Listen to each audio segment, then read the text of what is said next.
You know very well, Garcia, that I'm not interested in VPNs, you sneaky bastard. Overruled. You said that deliberately to me. I know your sneaky little games.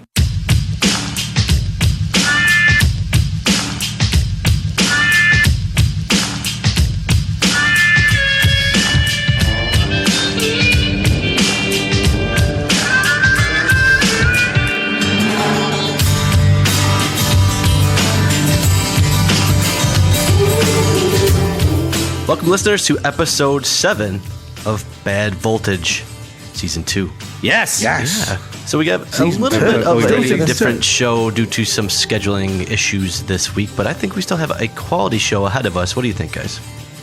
I think so. I think it's the only way is success. Yes, the only way is success. So what have we got first in this show made entirely of success, Jono? I actually haven't read any Tony Robbins books. I don't want anyone thinking that. So we are today actually going to. We usually do the news, and we usually don't mention it in the intro, but we are going to be doing a bumper amount of news. We're going to be talking through a bunch of different things, some really interesting things going on. So stay tuned for that. Jono has received from Bad Voltage in general. We have received from Garmin a Vivosmart HR Plus fitness wristband thingy, which does about 400 different things. Jono's been testing it out for us, and he's got some thoughts. And as the resident namer of things on the show, so a little bit of background, when we come up with ideas for segments, I usually, using my wit and ingenuity, come up with names for those segments. Okay? Terrible names. There has been frankly, it's been a lot of bullying in this area, where I've been told that my input and creativity is not welcome at the table until these two idiots can't think of a name for something. Okay, so we had this idea that throughout this show we're going to be having a bunch of individual little segments where we recommend cool stuff that you can do with technologies, essentially life hacks that are not really about your life. So almost just hacks, okay? But we didn't like that as a name. So we decided in our infinite wisdom to call it all of the names that we came up with merged together as one. So therefore, this segment will be called a hacks, sack crack and a hack wax, crack a hack jacket, hack pocket, axe hacks, max hacks, wolf pack hacks, and a snacks and hacks. To be clear, I'm not sure it should be called all of these things all in one go. I don't want to be named in the middle of a thing which is also called Hack Pocket, which is rather worrying as a name. Also, there is something of a relation to sack, crack, and hack wax that relates to you as well. So. None of that is good. None of it. No, none of that is good. So there will be packs of hacks during this show. Listen out for them. And now I've ingested into everybody's heads that image of Stuart Langridge face down on at a spa. Just kidding. Anyway, no. It's the texture of a cat's tongue. All right, enough of that. Wow. Shut up.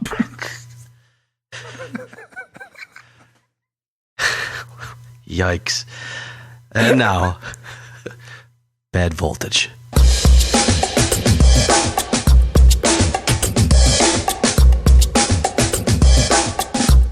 To the first edition of what we hope will be useful and potentially long-running series of whatever we're going to call it, hacks and acts or tips and tricks, or I'm not sure the name that we're going to come up with for this.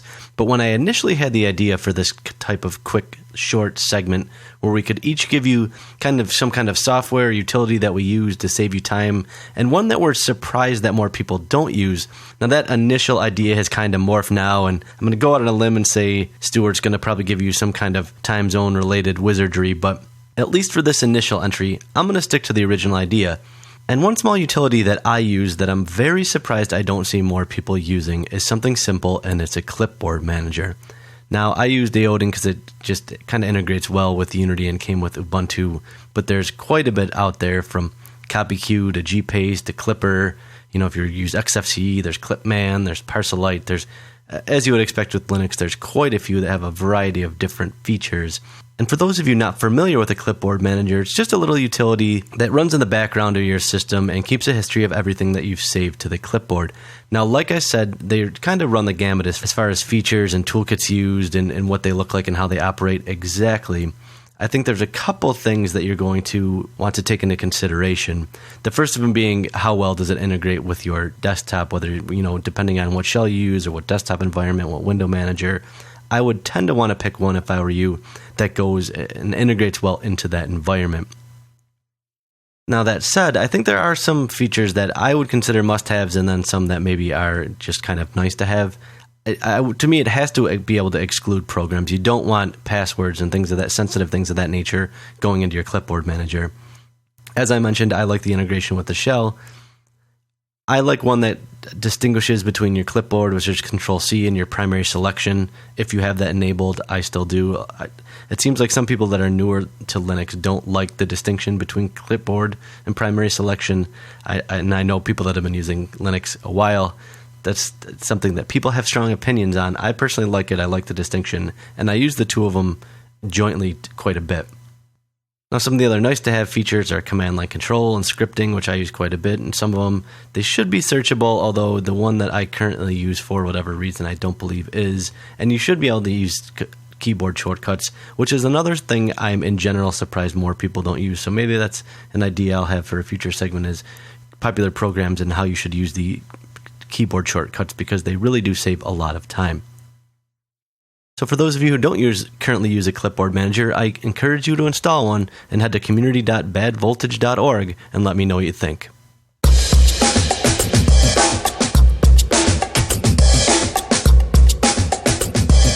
So it's the news. News. No, see, that's not what happens now. You don't like Muse? Reading the news? Wow. Now, here's the rule. You are already banned from thinking up names for segments. This one is obviously called The News, right? And you can't fiddle with that. No jingles either. It's original. It's new rule. No, news. What about at a different tone? No, still not. No. Sounds way different. No. Okay, all right. No. Okay, well, tell us some news then. You may present some news. Jeremy, go for it. Sure. So I actually picked two kind of news stories for this segment. The first was, I'm sure you guys saw, the House just voted to wipe away the FCC's landmark internet privacy protections, and the Senate had already done so. I kind of don't want to get into the politics of it or any of the details of it. I just thought, people should know what's actually happening, which is this really free internet service providers, obviously such as Verizon and AT&T, but also Comcast and Spectrum and the like, to really roll back protections that were just passed last year that had sought to limit what they could do with information, mostly around customer browsing habits and app usage history and location data, but even things like social securities numbers, which is a little scarier. And the rules had also kind of provided some rules around strengthening safeguards for consumer data and malware and things like that. Can I ask a question about that? Sure. Because I know we don't want to get into it in too much detail, but how personalized is it? So, is it that Jeremy Garcia in Buffalo browsed, this particular website, or is it just selling, 30-odd-old white male in Buffalo was browsing this? From my understanding, it's pretty personalized. Well, that's terrifying, isn't it? I think to some extent it's up to the data that the ISP collect. Right. The point is that if they collected this stuff before, then they couldn't sell it because of the law, which has now been repealed. So there were obviously advertisers and so on who want this information and want to tie it back to your double-click tracking cookie and what have you. Right. But before there was no point in collecting it because you weren't allowed to sell it. Now, the fact that people can collect it and the market for providing it will create the desire to start collecting it. The point about the law wasn't really to smash people who were already doing this. It was to stop people coming up with the idea of doing it. Well, I think the interesting thing here is part of the law had just taken effect and part of the law was about to take effect. So you weren't losing a ton that you didn't have. It was things you were going to gain. You are now not going to gain, basically. But besides letting people know if they hadn't heard about this somehow that they should know about it, the other thing I was going to say is with the reality that this is coming into play, I think on a future show, maybe perhaps next show, we should do something maybe around VPNs and what do you use and what's good, what's bad, best practices kind of stuff. So I'm for that. It sounds like X for it, so I say we do that next show. And that you know very well, Garcia, that I'm not interested in VPNs, you sneaky bastard. Overruled. You said that deliberately to me. I know your sneaky little games. I'm not interested in VPNs, but within this context, it is important. I do think we should cover it. I think there were two things there. The first one is that's an absolute fucking masterstroke of manipulation of the airwaves. Well done, Jeremy. But secondly, people have now got a little bit of warning that we're going to be talking about that, and so you are welcome to. And we encourage you to tell us on our forums or by email about which VPNs you use and why. And that's important because we've got to collect that kind of information. You don't like and why. Yeah, no, absolutely. Yeah. Right, I have a piece of news, and it is much comedy. Now, I'm not sure, have we actually talked about Amazon Go on the show before? I don't think we have, so. No. This is it's a proposal by Amazon for physical shops, but the idea is you can just walk into the physical shop, pick up stuff from the shop, and walk out, right? And it will it tracks you around the shop with cameras and millimeter wave, and the fact that your phone's in your pocket, and it knows where all its products are and everything, so it knows what you've bought and who you are, so it can just bill you. Didn't they build one? Right, they have got one in Seattle. It's only open to Amazon employees. It's basically a beta test prototype. Yeah. Although and there was a lot of hype about this kind of thing, and it seems like quite a cool concept to me. I'll come on to the sociological ramifications of such a shop in a bit. But the interesting thing is that this shop that they've opened, if more than 20 people go into it at the same time, the whole thing just completely falls apart and it can't track anybody.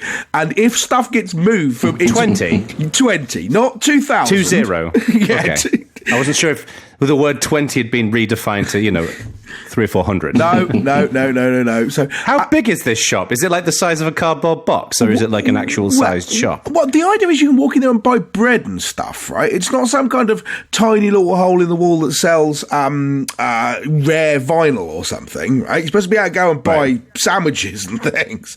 So it's just basically Argos 2.0, isn't it? I'm kind of surprised it works up to 20 people. I mean, having been in a grocery store before, one thing that becomes immediately obvious is that everyone constantly puts items in random places where they just don't belong. Yeah. So I'm interested how this will save things. Like, if someone puts a thing of frozen peas in the cereal aisle, it'll actually know, like, hey, those peas have only been there for 90 seconds. They can go back in the freezer, or things like that. So it's... I mean, to be honest with you, there's a whole bunch of complicated ramifications and thoughts around IT and personal tracking and computer vision analysis and so on. It's all very interesting. Yeah.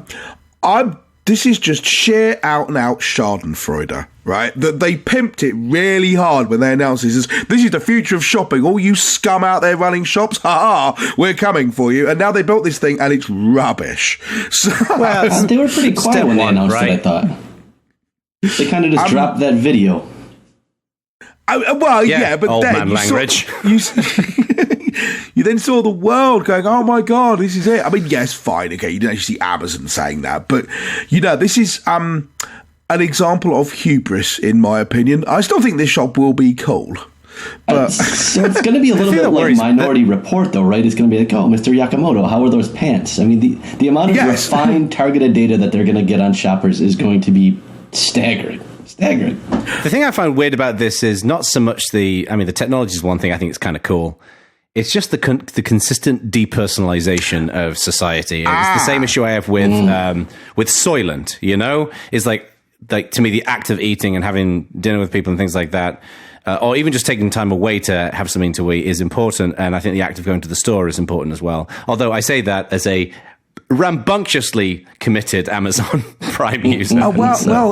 This is exactly the thing. There have been I mentioned earlier the kind of sociological impact of this sort of thing, and that's exactly the point. People are genuinely worried that this sort of shop depersonalizes the act. So a bunch of people who essentially get a lot of their personal interaction from walking down to the shops and buying things, that doesn't happen anymore. They're talking about putting in, you get fast lanes in supermarkets when you want to go through and swipe things and not talk to anybody. Mm-hmm. They're talking about deliberately setting up slow lanes, the opposite of that, where you have to go through and talk to people, and you talk to people in the queue, and there's a cashier there and so on, in order to inject some notion of personality back into the act of shopping, rather than just making it a soulless robotic task in which you don't interact with anybody.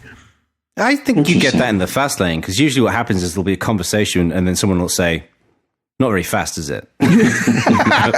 Well, those machines are crap. They don't work. Most of them aren't working when you go in there. And I still don't understand whether you're supposed to put stuff in a bag or not. I wasn't sure whether the bag is part of the validation process for the fact that you bought something. The bag costs you money. I should be clear, having a conversation with the machine where the machine says, please replace the item in the bagging area, and you go, it is in the bagging area, is not a conversation. That does not count. I don't have many friends. Next piece of news, Jono Bacon. That's going to... Yes, so I have two pieces of news. The first piece is that AT&T have joined the Linux Foundation. Now, this might not seem particularly interesting from the outset, but they've basically joined as... I knew you were not going to like this. They've joined as a platinum member. What I read said that this follows news of the company's contribution of several million lines of eComp code to the Linux Foundation, as well as the new open network automation platform, ONAP, based on production-ready code from AT&T and OpenO contributors. And this guy called Chris Rice, who's a senior VP at AT&T Labs, has joined the LF board of directors. Part of the reason why I think this is cool is telecoms is a notoriously difficult industry to kind of breed openness in. I remember going to a session with a bunch of big telecoms when I was at Canonical one time, and it was fascinating watching like the dynamic in that room and how people wanted to be a part of this thing, this open source thing. They can see the value in it, but not really willing to kind of put their first foot forward. No. So to see AT&T join the LF, I think is as significant in many ways as Microsoft joining the LF. It just sends a really positive message about open source. I see your theory. My experience of working with telecoms people, and this is more mobile operators than big picture AT&T style stuff, but everyone is very happy to join industry consortia and be on this board and be part of this discussion group and so on and so forth. It's when it comes to actually doing anything that's the problem. And it's not clear to me that AT&T, I mean, the LF are basically an industry pressure board, right? I mean, we like to think of it as kind of all lovely and fluffy and everything, but it's all made up of big companies. Well, right. Yeah, I mean, it's a trade organization. That's the point, right? Yeah. But I mean, as far as I'm aware, AT&T are actually, I mean, as I just read out, they've contributed several million lines of code, and they are actively participating in various projects. So I think it is happening. I don't think this is like very large telecom companies. Getting open source in there is mind-bendingly difficult at times. Especially, I worked at them quite a while ago, and it was just exercise in futility sometimes, even trying to explain what open source was to the higher ups was interesting. Title for the show. Okay, title for the show. Exercise in futility. Exercise in futility. That's what I'm calling it. Okay, write yeah. That down, don't get me wrong. It's not a bad idea. Just only one thumb up from me. I mean, I don't see anything wrong with it, but there's got to be a step in the right direction. Yeah. And I seem to remember you had a similar view on Microsoft joining the LF. I did. So. And how much does that help? Very much. Where's my HoloLens driver? Oh wait, nowhere. It's Jesus Christ, you're so entitled. You take your VS Code and go to the corner.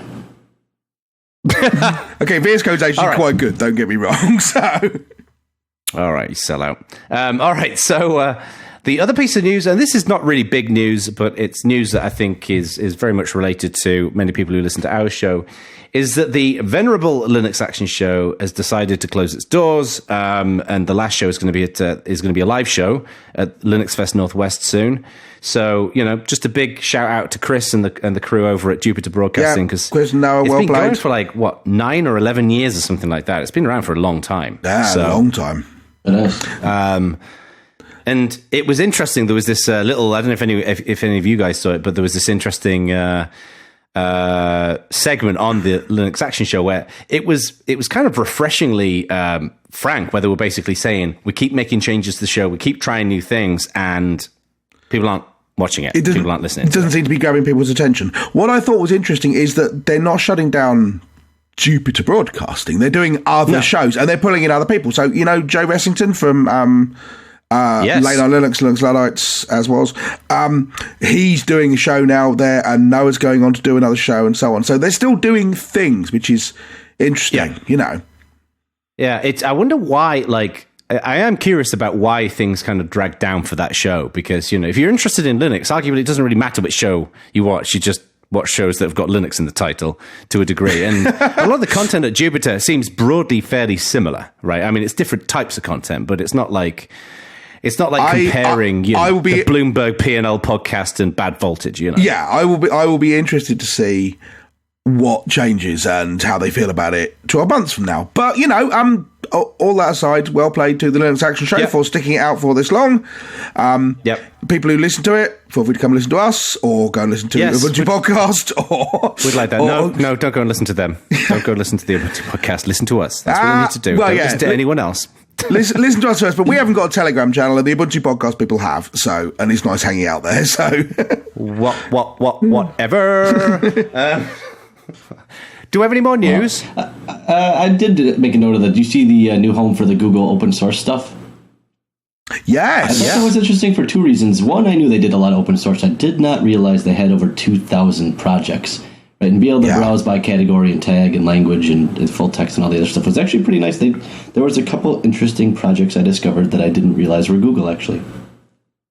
Yeah. Oh, which sort? Good. I don't even remember what. Sorry, I wasn't intending to put you on the spot. That was just curiosity. It was, it's cool. It was one of the ones that isn't hosted on GitHub. It was hosted on their internal stuff, which is probably why I didn't know about it. The other thing, though, I do have a complaint here and a question aimed at one Stuart Langridge. Why is web design so horrific these days? All that white space with those blurbs flying around and transitions and animations is not a good way to show information. Stop doing that. Well... Explain yourself, Langridge. First of all, not responsible for the whole web design industry. I'm aware. Thank you. There are arguments. People are doing these things because they are nice and engaging and so on. I mean, yes, you might disagree. It's hard to make that case without sounding like the sort of person who says, I hated it when the web stopped being black times New Roman text on a white background. I'm not asking for an amber blinking cursor here. Well, it would be interesting, actually. This is the thing I would be genuinely interested in, not right now, but you sit down and come up with half a dozen examples. This could be a good forum discussion, I think, actually. Things where you think this site is bad for the following reasons, and not ones where the problem is that it pops up millions of ads and all that kind of thing. Cryogenics.org. You're talking about just bad UI or UX. Yeah, well, the sites that you think are examples of bad web design, which people think are popular. And it would be interesting to talk about whether everyone agrees with you, what we think is the sign, what we think are the signs of a site which is not doing that. I mean, the immediate thing everyone jumps to is that you get a million Facebook pop-ups and ads and all that kind of thing. But you seem to be suggesting something beyond that entirely. It's not about ads getting in the way of the content. It's about the design getting in the way of the content. I think even the new Google Plus design compared to the old one is much less information presented in a much less aesthetically pleasing manner. It's certainly less information dense. Whether it's less aesthetically pleasing is the subjectivest of subjective questions, I think. One other very, very tiny piece of news, and this is really tiny, but I'm nevertheless going to mention it because I did it. Our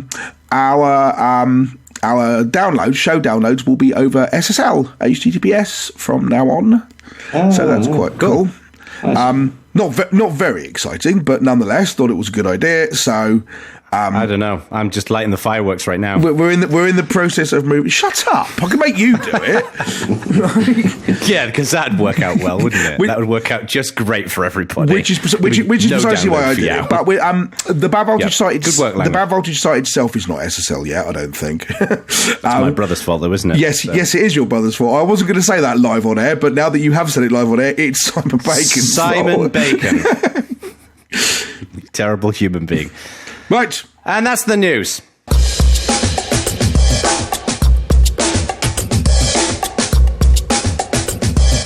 So we've been asked to discuss hacks, small bits of software we're amazed everyone else isn't using. So this time on Axe Pack of Hacks is KDE Connect. What this does is it connects your phone to your desktop. When you get notifications on the phone, they appear on your computer. You can send files back and forth, that sort of thing. Of course, like all applications that are shoved out of the KDE project's collective wormhole, it has the word KDE in its name. Like how Jason Derulo has to tell you his name is Jason Derulo in every track he does. Conveniently in this case, though, KDE Connect actually has nothing to do with KDE, and it works perfectly fine on my not a KDE desktop. I'm sure it depends on a bunch of KDE libraries, but those people who would whine about that might consider spending 15 pence on a hard disk rather than running off floppies, or maybe just shut up whining.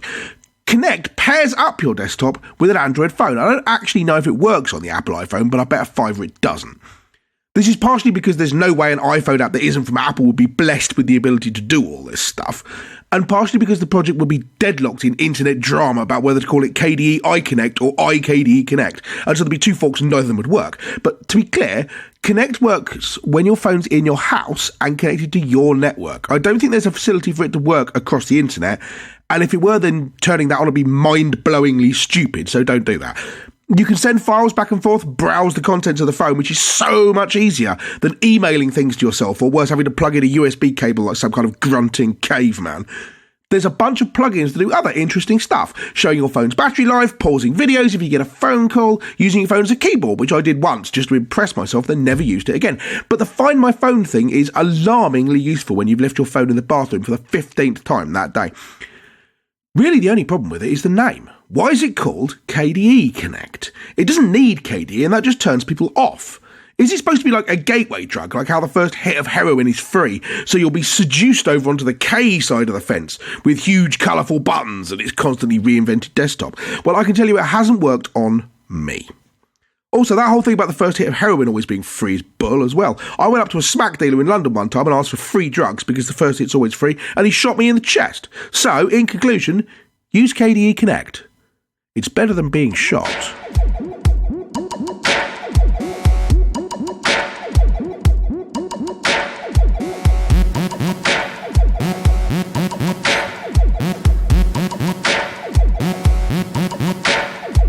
Recently, the nice folks at Garmin very kindly sent me their Vivosmart HR Plus activity band to try. There's a little bit of backstory. I've been a Fitbit user for a long time. I've owned the Fitbit 1, the Charge 2, and the Aria. Now, when I say I've owned these, I've actually owned multiple of these Fitbits because sadly, I've experienced an inordinate amount of quality issues, and I've had to get a number of replacements. While Fitbit support is excellent, I'd rather their products be excellent to avoid the whole annoying mess. So I explored other options, and then the Vivosmart HR Plus arrived from Garmin. Feature-wise, it does much of the same that the Fitbit Charge 2 does. It counts your steps, heart rate, floors climbed, distance travelled, intensity, and provides sleep monitoring. In addition to this, though, and where the Fitbit Charge 2 is lacking, the Vivosmart HR Plus includes a built-in GPS, and you can actually use it when swimming. In terms of the build, the unit is well made and feels substantial.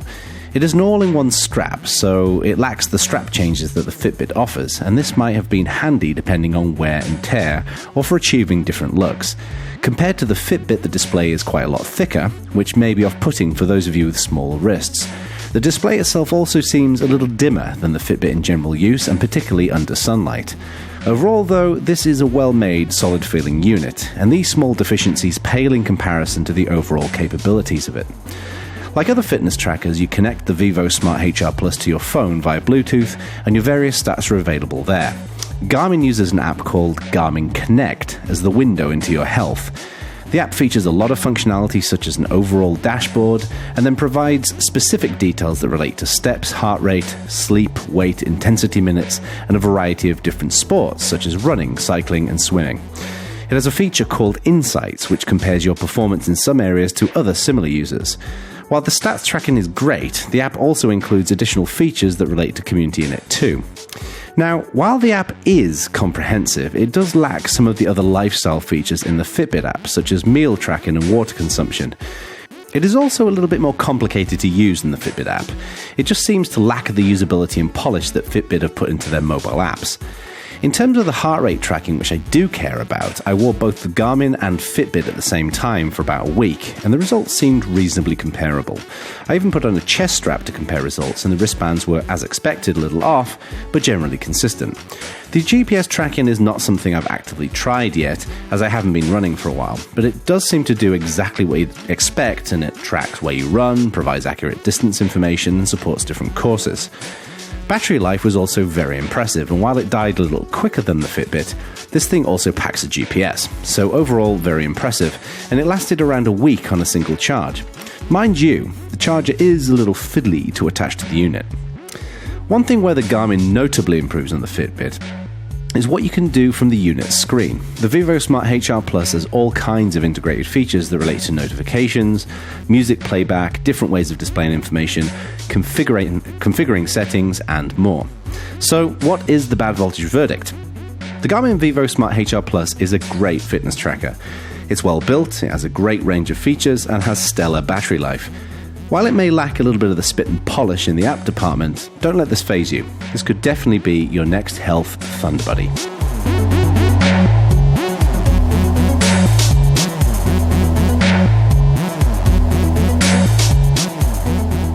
So you've used a bunch of the Fitbits right now. I'm not massively experienced with Fitbit stuff. I had a Fitbit One for a while, but I don't need an app to track how much pizza I eat. So, or I do, but the Domino's app does it, so that's okay. But my mum is a very, very, very big fan of hers. We got the Fitbit One, and she liked that. And just this past Christmas, we upgraded her to the Aria. And she's a super big fan of it. But it seems like this, it's the Aria, but it does a whole bunch of other stuff. And it's not as usable. This feels worrying to me. It's got a stupid name. Vivosmart HR Plus. Well, Vivo is their general brand because they do the Vivo Move, the Vivo Fit, the Vivo Active is their running watch. So Vivo is just a Garmin brand. Oh, right, okay. And the reason it lacks some of the apps is because it's a lower-end device. It doesn't support Connect IQ. So the higher-end Garmin stuff has proper apps, where the lower-end stuff doesn't.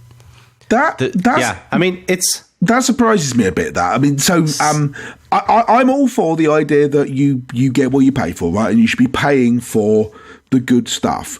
But for something like this, where the app already exists and the notional extra cost of the app is zero, it always seems a bit iffy to me to go. Form factor and underlying operating system on certain devices is different. So if like any Fenix device runs on the same platform, and the newer Forerunners now run on the Fenix platform because they're trying to consolidate their underlying infrastructure and OS styles, but the Smart is just not capable of apps in the same way, so it wouldn't.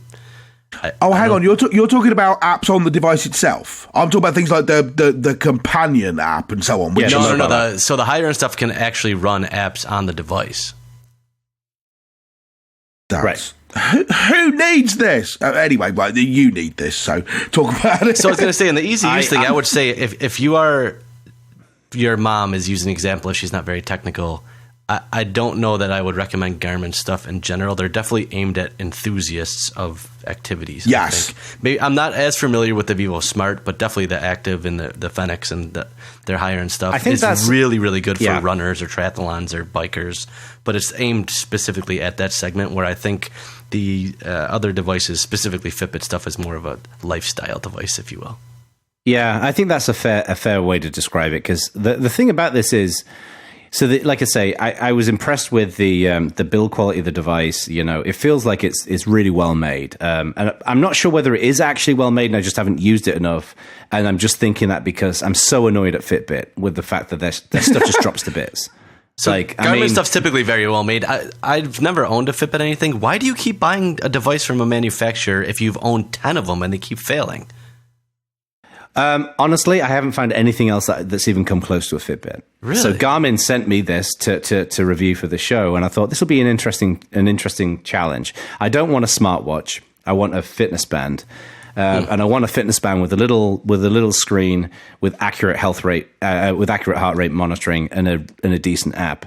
The Fitbit, I think, does a really good job of that. It's just, you know, the quality of the actual experience is great. It's just the quality of the hardware seems to be the problem, and I'm amazed. I don't know whether it's just me or whether other people have experienced similar things, but I posted something on Facebook and it seemed like a bunch of people had similar experiences with Fitbit. This is very true. I mean, talking about my mum's experience again, I mean, the Aria that she's got now, we got the extra strap, the metal strap, the mesh, and that's really cool. But her previous Fitbit One... Hang on, isn't the Aria the scale? Oh. Is it an Alta then? You make your mom walk around with a scale strapped to her wrist? That's very unkind. No. That is maybe it's called the Alta then. It's a big wearable, isn't it, Stuart's mum? Shut up. Right, whatever it is, anyway. But the previous thing she had, which was the one, the strap kind of fell to bits, just plastic strap. And then she went, okay, I need to buy a new strap. And then the strap, which is just a piece of plastic with holes in, was like £19. But fortunately, because it's just literally a piece of plastic, you could buy 10 for a tenner on eBay. So, right. So, yeah, I mean, that's the thing. Like with the new Fitbit, so, the Fitbit Charge, you had the strap built in, and then the Fitbit Charge 2, they made the interchangeable straps. I remember when I first saw that, I was thinking, is this because people actually want to change the straps? Or is this because your freaking straps fall to bits all the time, and you can just send someone a new Fitbit as opposed to a new strap as opposed to replacing the entire unit? Well, this is possible, but there is a bit of both. I mean, certainly, Jeremy's point, I think, is the true one here. The Fitbit are basically lifestyle people who are trying to occasionally chuck in this is for real runners product, and the Garmin people are for real runners who occasionally try and chuck in a lifestyle product. I was going to say, of the group that I run with, and it's a fairly large group, I don't know a single person with a Fitbit. Most of them. Right. I'm in the minority that I don't have a Garmin because I have the Motorola. Although that might change very soon. Garmin actually today released the Forerunner 935, which is the nicest looking running watch I've ever seen. So that might be in my future. You think you might be getting one of those? Yeah, I would like to. That's the thing. Like that's the one thing. The spit and polish thing, I think, is a real distinction. I think that it's not like the Garmin Connect app is terrible. I mean, it's usable, but it feels like an app that was written by programmers, and I mean that in the nicest possible way. But it doesn't feel like an app that was designed from a consumer perspective, or even necessarily from maybe hardcore runners and hardcore athletes do want that kind of design. I don't know. They're definitely a function over form UI. Yeah. For sure. Yeah. And some of that is that then you must be a proper runner because you're using this proper runners thing, which is complicated and the plebs don't understand it.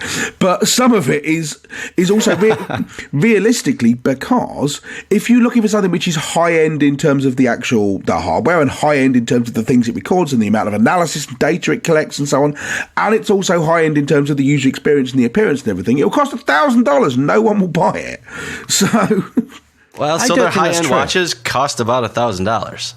Like if you get a fully loaded Fenix 5 XL, it's like $899, I think. Okay. Good Lord. Have fun with that. Maybe it is true. So yeah, I mean, overall, I think if someone's looking for a wearable and you don't want to spend too much cash, you're looking for something that's gonna, be dependable. It's got a GPS built into it. So if you're a runner, obviously, I think this will be a good thing to look at. I mean, the Fitbits with the GPS built in are a lot more expensive as far as I'm aware, and there is the quality issue with Fitbits from what I've seen. So I definitely, for all there's a few kind of it lacks some of the spit and polish. I think it's a great product, and thanks to Garmin for sending it over for us to check out. I have a technology question, and you're going to go, I don't know. But can you actually use it from a Linux machine? You're going to go, I don't know. I've only used it with my phone and my Mac, right? I've only used it with my phone.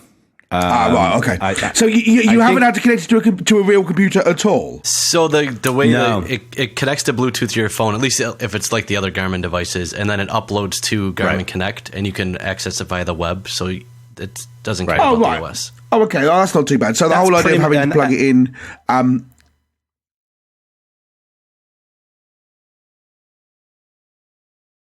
Hello? What? Why did you stop? Oh. Okay, that was weird. Just a gap that we all heard at the same time? Did we all hear that gap at the same time? I thought my connection cut out. No, right. So that was odd. So go back and cut this Leave bit that out. On the show. No, I'm going to forget. No, let's keep that. That was genuinely weird. That's one of the weirdest experiences I've ever had with you two guys. Only one of the weirdest experiences. I was going to say, and that's saying something. Right. So it'll given that one night in Bangkok. So it connects to it connects to your phone, that uploads it to Garmin, and then you just look at it on the web. So basically, you don't need a real computer anymore for these things. Correct. Yeah, I mean, that was actually one of the things when I got the first Fitbit. One of the things that was irritating about it is that it came with this little USB. It almost looks like, like those USB dongles that you have on wireless mice, and it plugged in the side. And it didn't work with Linux. And there was a little project that started up, and because I filed I remember filing a GitHub issue where they got some of the stack working, but not all of it. But now it seems like most people don't even connect to their computers; they just sync it via their phones. Right. And then, you access it from the web or something. Now, that's one thing that is interesting. I've not checked Garmin Connect in a web browser, but Fitbit's web app is terrible compared to the mobile apps. But then, anyone who actually gives any significant shit about this just uploads all their stuff to Strava or anything or something, right? You can't upload to anything else with Fitbit. With Garmin, I think you can. Garmin Connect will connect to Strava or Endomondo or any of them. Yeah, I would say the analytics in Garmin are pretty high quality, though. A lot of people still use Strava because of the competitive aspect of it, and they like to run with their friends and stuff. But yeah, the community thing. But but what Garmin do is the analysis stuff,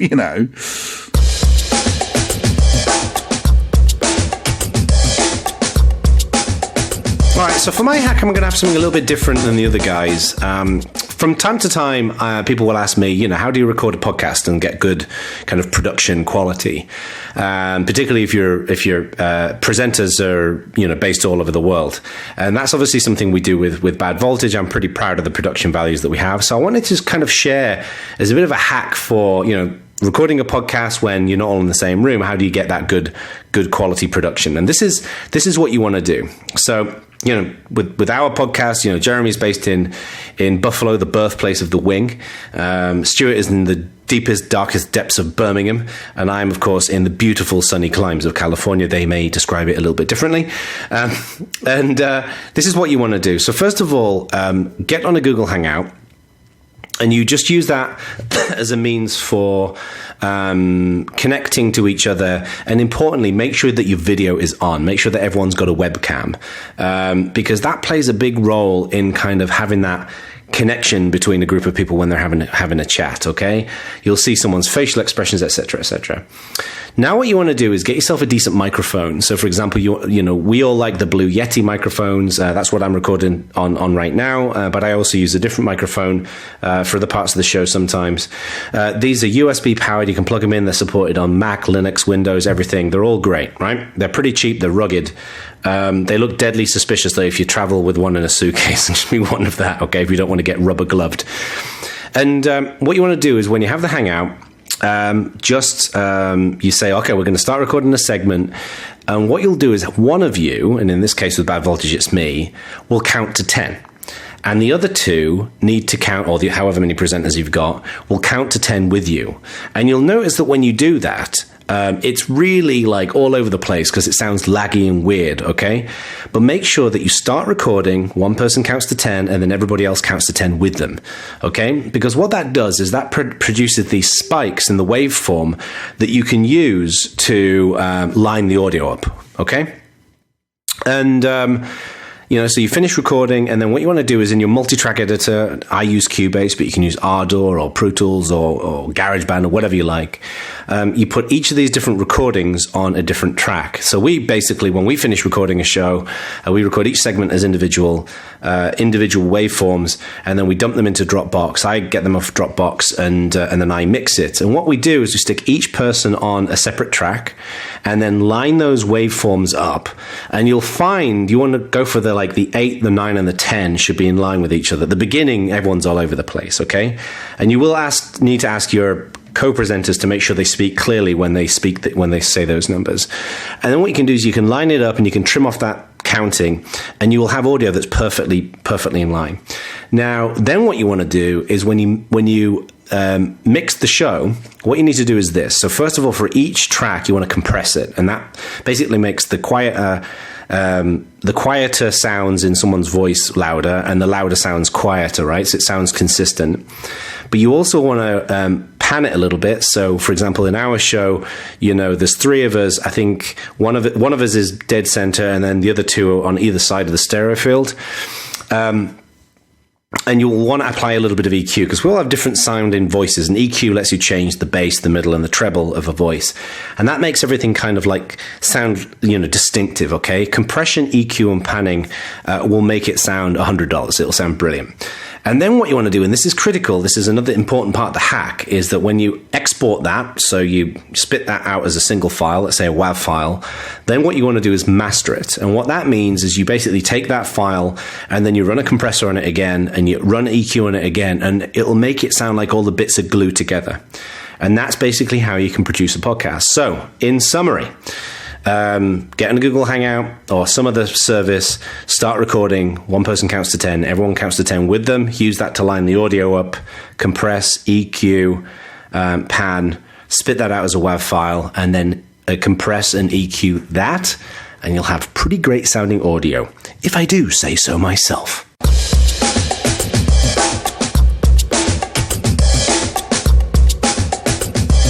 Beautiful. Yes. Thank you for listening, folks. That was a fun show.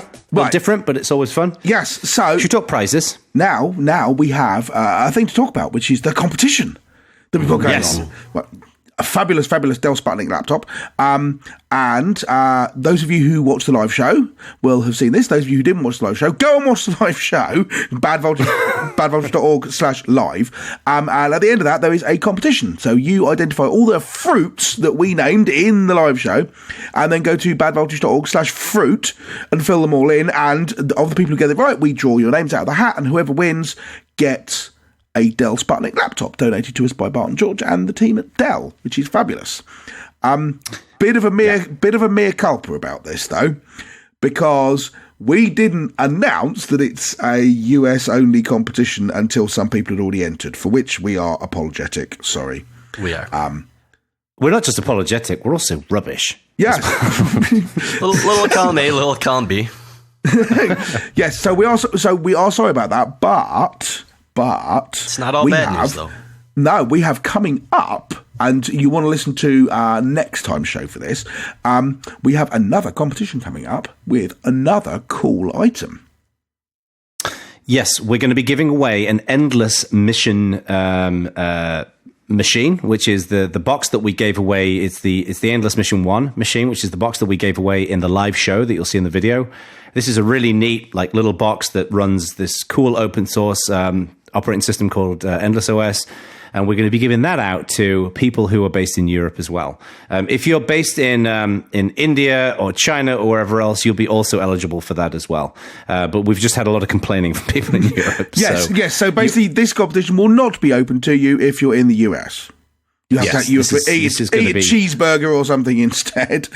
This is outside the wall only. So, but we should note on the one that is US and the Dell's the Sputnik, you do need to get your entries in before we record the next show. So watch the live show very, very soon and make sure you go to badvoltage.org/fruit and do it. After this show comes out, you'll have maybe a week, if you are lucky, to get the entries in. So go to badvoltage.org/fruit and fill them in, and you get to win an absolutely delectable Dell Sputnik. I'm actually going to throw out a date for you because this is how I like to roll. Get your entries in before April the 17th, because we're going to record on April the 18th. So that is perfect. Get your entries in before April the 17th if you want to win the Sputnik. So. All right. I think that's everything, right? Yes. Should we? I'll add one quick thing because I posted it to the forum, but I should let the listeners who don't go to the forum, and if you don't go to the forum, you should, community.badvoltage.org. But if you bought a Nest or Dropcam because of Mr. Bacon's review much, much earlier in the show, do have a heads up that you can just disable them via Bluetooth if you didn't update it. So don't buy stuff that he recommends. Really? Yep. Wow. You didn't see that? True fact. Are you still using yours, Jono? No comment. I'm not sure. Yes and no. I'm not sure whether that means I don't want to admit that I'm still using it, or oh my god, I put that up in my living room 2 years ago. It's been streaming to the internet all this time, and I'd forgotten it was there, which seems equally plausible. We haven't switched on sometimes and not other times. So, yep. How do you switch them on? You can set times and for when they switch on and off. Right. My question was: do you walk up to it and move the hardware power switch, or do you just turn it on from your phone across the internet? From my phone. Ah, good. That seems like a good security thing then. Excellent. Well done. So go to jono.dropcam.org if you want to know what he's doing right now. That's all right, piss off. It's a great way to get a sneak preview of the show. Thank you very much, and good night.